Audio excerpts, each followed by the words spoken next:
The fight for net neutrality is based a lot on public opinion, right? I mean, that's what the whole comment period was for the FCC, for the public to go and weigh in.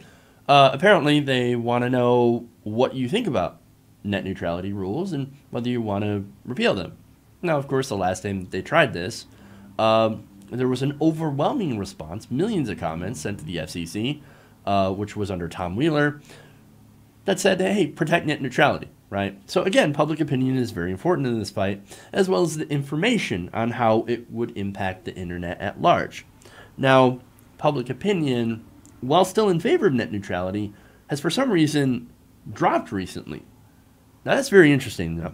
There's a recent poll from Politico and Morning Consult that was released on Wednesday that found that only 52% of registered voters now support net neutrality regulations. That is still a majority, but it's a bit of a drop.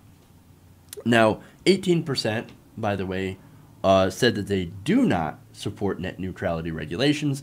So there's a large group of people in there that just have no idea.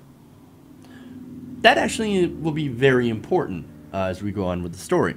Now, those findings indicate an 8-point decline in support for net neutrality rules since the survey in June, when 60% approved of net neutrality rules. Now, that survey found, remember, the new one says 18% of people do not support net neutrality regulations. In that old poll, 17% did not support. So you had a very, very modest uptick of about 1%. Saying, I'm against net neutrality. I actually want to pay more for internet. Now, those are the people that, of course, have bought the propaganda from Comcast and AT&T, and the Trump administration saying, no, don't worry about it. This is actually going to help the internet. Well, how is paying more for internet access and Facebook, social media, etc.? How's that going to help? Well, they can't come up with an answer for that because they don't have an answer. They actually have to lie about it. Now, the interesting thing is, look, 8-point drop, but it isn't actually as bad as it looks. It lost support, but it barely gained any opposition, right? And as far as party lines, this is actually one of the rare issues that both Democrats and Republicans are actually still in favor of. Among registered voters, 55% of Democrats and 53% of Republicans said in the latest survey that they still support net neutrality rules. Again, Republicans don't want to pay even more for internet than they already do. That seems very obvious. Yes, they like internet freedom as well. They like the fact that conservative voices are also treated the same as liberal voices on the internet.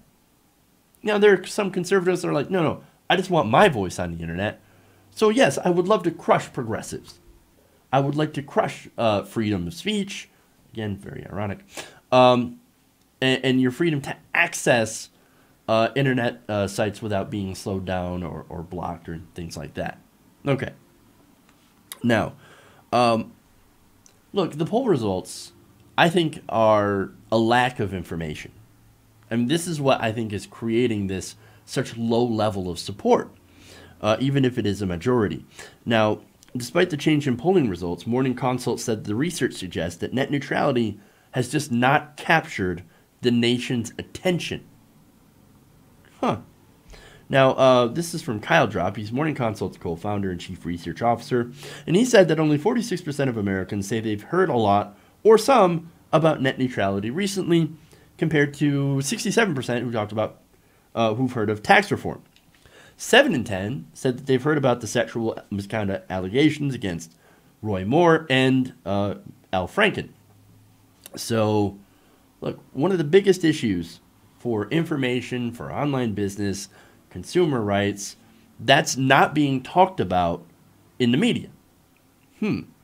Now, this to me says, like I said, the decline in support is because there's very few people talking about it.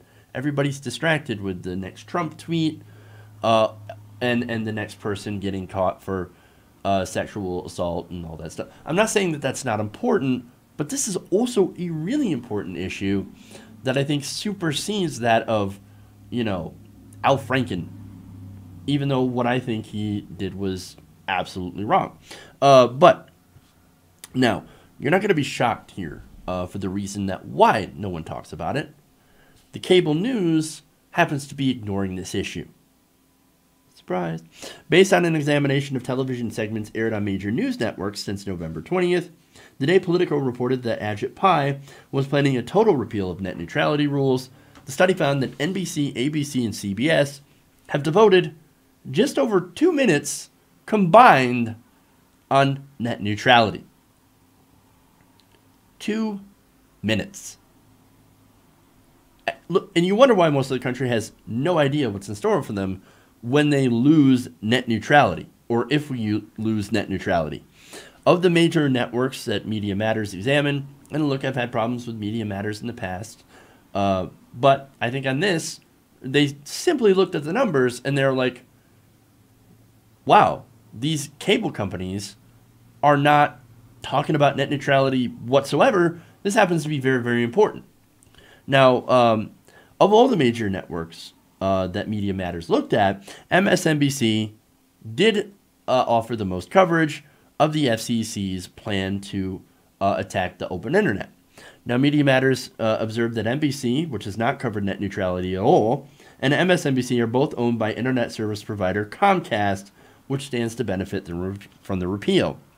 Now, it mentions MSNBC, it mentions some of the others, but I want to give you all the numbers here, the ones that are looked at. From November 20th to November 27th, that was the time that they looked, CNN had devoted just 9 minutes to net neutrality, while Fox News actually devoted more time to net neutrality. But I wonder what time, what side that Fox News ended up on. Now, MSNBC did do the most coverage, so credit to them. But wait, not too much credit, because over that week, they devoted just 46 minutes of coverage to net neutrality. NBC, as I mentioned, didn't cover it at all. ABC devoted a half a minute, and CBS just over 2 minutes. Is it any wonder why so many people are uninformed when it comes to this very, very important issue? This is an accident. As Media Matters mentioned before, both NBC and MSNBC are owned by Comcast. This is the same company that's planning on doing paid prioritization of internet lanes. Meaning, we're going to charge you more for faster speeds. Now, not that it actually will be faster, and that, of course, is a very important distinction to point out. They're just going to find a way to slow everyone else down and then open up these so-called fast lanes, which will actually be no faster than what you have and pay for already. So that's how they plan to screw you. Slow everyone else down, put in the fast lanes and say, hey, man, extra $10 a month if you want to access that content. Or if you want to start accessing YouTube and, Facebook and whatever, well, you need to pay extra. That's the whole plan here. And look, these cable companies, they own the ISPs, so they've got a dog in this fight. As I said, they stand to make a killing once net neutrality is repealed. And their entire plan, I think, rests on ignorance of this issue. They're hoping that nobody notices that Pai will gut the free and open internet and then hand it over to them. Now, that plan also relies on people being confused about what net neutrality actually means to them and how it will impact them in the future. Comcast and these ISPs, they continue to claim that they don't need the rules because they don't plan on doing any of the things that these rules block. But why then go after the rules? That's really weird. No, I promise I'm not going to set your house on fire. Just don't pass a law that prevents me from setting your house on fire. That seems weird. Why would you want to get rid of that law? I don't understand. It's because they want to get rid of the rules. They want to set your house on fire. Not literally, but look, these are highly profitable companies, right? Comcast CEO made $36 million in 2015. Now, they claim that they need to eliminate these rules so that they can invest, right? They already have so much money available to them to invest, but they don't want to invest in more high-speed networks. Again, because they don't need to. They have no competition. One of the biggest problems here with pricing is the fact that we've got regional monopolies. one or two cable companies or a DSL company, whatever, are in one area.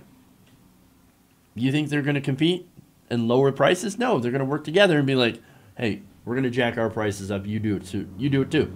And then we both win. Again, no real competition. That's why we need municipal broadband, which is actually cheaper and faster. And it's what a majority of the other countries who have cheaper, faster internet actually use.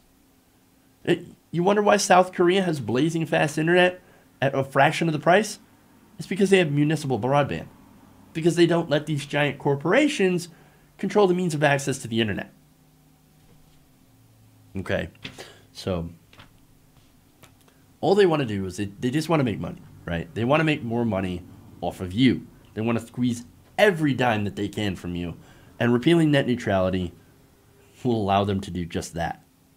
Okay? And so here's what we got to do.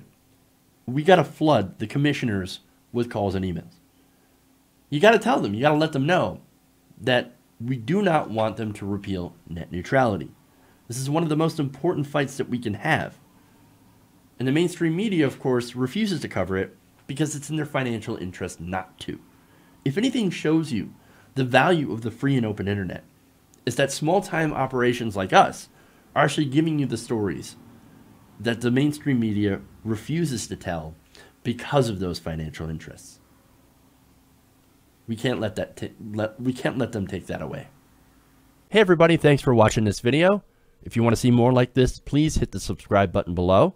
And if you want to support truly independent progressive media, please consider becoming a patron at patreon.com/TYTNation.